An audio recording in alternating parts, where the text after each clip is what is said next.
बहुत मज़ेदार ननद भाभी का नाच गीत नकता झूमर लेके आई हूँ। आप लोग सुनिएगा ज़रूर। आप लोग के अच्छा लगे तो वीडियो के लाइक, चैनल के सब्सक्राइब ज़रूर कीजिएगा। आप लोग के दिल से धन्यवाद। कहाँ पवलू ननद हो सोने के टिकुलिया, कहाँ हो पवलू ना ननदो सोने के कंगनवा, कहाँ हो पवलू ना ननदो सोने के कंगनवा, कहाँ हो पवलू ना। कहाँ पवलू ननदो हो सोने के टिकुलिया, कहाँ हो पवलू ना ननदो सोने के कंगनवा, कहाँ हो पवलू ना ननदो सोने के कंगनवा, कहाँ हो पवलू ना। गईनी बजरिया पवनी सोने के टिकुलिया, अरे सोने के टिकुलिया सोनरवा दियलस ना भौजी सोने के कंगनवा, सोनरवा दियलस ना। गईनी बजरिया पवनी सोने के टिकुलिया, सोनरवा दियलस ना भौजी सोने के कंगनवा, सोनरवा दियलस ना भौजी सोने के कंगनवा, सोनरवा दियलस ना।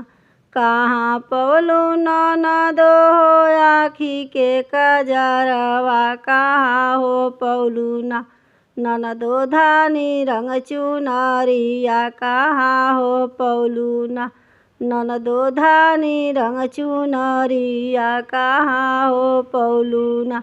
कहाँ पवलू ननदो हो आँखी के कजरवा, कहाँ हो पवलू ना ननदो धानी रंग चुनरिया, कहाँ हो पवलू ना ननदो धानी रंग चुनरिया, कहाँ हो पवलू ना।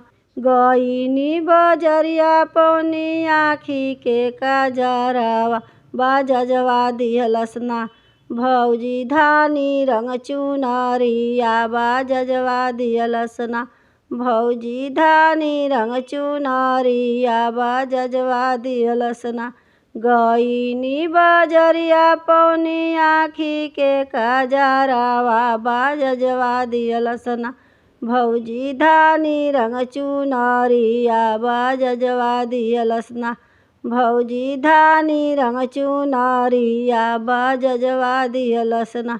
कहाँ पवलू ननदो हो सोने के टिकुलिया, कहाँ हो पवलू ना ननदो सोने के कंगनवा, कहाँ हो पवलू ना ननदो सोने के कंगनवा, कहाँ हो पवलू ना।